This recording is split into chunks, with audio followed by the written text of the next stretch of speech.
లోకేష్ అన్న గారికి పై ఉన్న పెద్దలకి అట్లాగే ఈ మహాసభను వీక్షిస్తున్న ప్రతి ఒక్క పసుపు జ్ఞానికి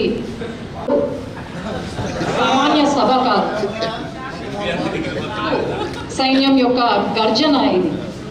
అట్లాగే కోట్లాది మంది సమర్పించే అవకాశం నాకు ఇచ్చిన ముఖ్యమంత్రి గారికి ధన్యవాదాలు తెలియజేసుకుంటూ పరిపాలనగా మనం ఏర్పరుచుకున్న పొట్టు అట్లాగే అందరికీ కూడా ధన్యవాదాలు తెలియజేస్తున్నాం. ముఖ్యంగా కూడా ధన్యవాదాలు. ఇక్కడ కార్యక్రమం ఏంటంటే ఏదైతే కష్టపడి కలుగుతున్నాం బట్టి ప్రభుత్వం కాకుండా పార్టీ గమనించి ఈ కార్యక్రమాన్ని తీసుకొని ఈ రాష్ట్రపతి ఆఫీసులో ఈ కార్యక్రమాన్ని నిర్వహించడానికి అత్యంత శ్రద్ధ తీసుకున్నటువంటి నాయకులు ఎంపీ గారు మాట్లాడతారు.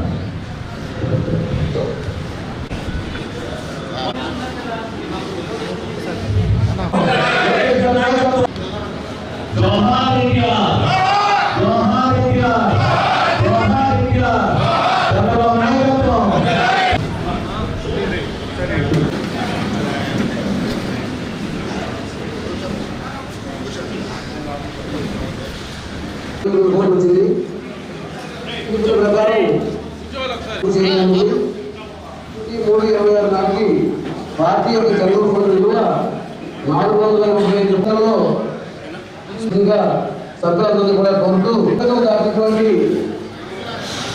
పార్టీ భారతదేశంలో ఏ పార్టీ లేదు. పార్టీ సగర్వంగా చెప్పుకోవచ్చు. ద్వారా ఎక్కువ ప్రధాన మానవ చనిపోతే వారికి ఏమానందలాగా కోరుతూ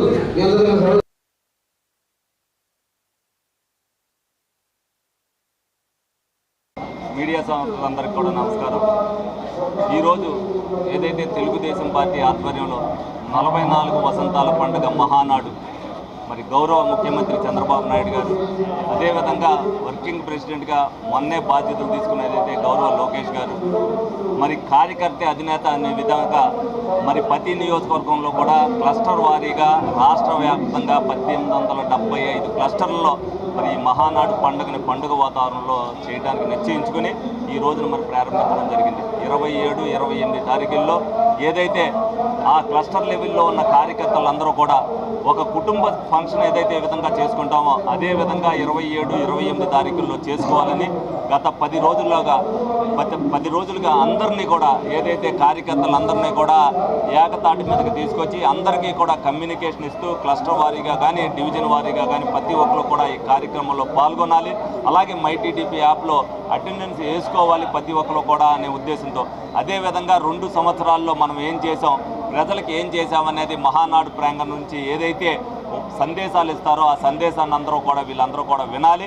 రేపు రానున్న రోజుల్లో స్థానిక సంస్థల ఎన్నికల్లో తప్పనిసరిగా ప్రతి ఒక్కరు కూడా 100% మరి గెలిపించే విధంగా కార్యకర్త అధినేత అనేది ఏదైతే ఒక స్లోగన్ ఇచ్చారో లోకేష్ గారు, దాన్ని కార్యకర్తల్లోకి తీసుకెళ్ళి ఏదైతే కోటి సభ్యత్వాలు ఉన్న తెలుగుదేశం పార్టీ, లక్షల కార్యకర్తలు ఉన్న తెలుగుదేశం పార్టీ రాబోయే రోజుల్లో రాష్ట్ర అభివృద్ధికి ఈ 2 సంవత్సరాల్లో ఏ విధంగా చేసింది, రానున్న రోజుల్లో ఏ విధంగా చేస్తుంది, ఇవాల్టి వరకు ప్రజలకు ఈ 2 సంవత్సరాల్లో చేసిన విధి విధానాలు కానీ వాళ్ళకి చేసిన సంక్షేమం కానీ ప్రజలకు ఏ విధంగా వివరించాలి కార్యకర్తలు కార్యకర్తలనే ఉద్దేశంతోనే ఈ మహానాడుని మరి ఈ విధంగా జరపడం జరిగింది.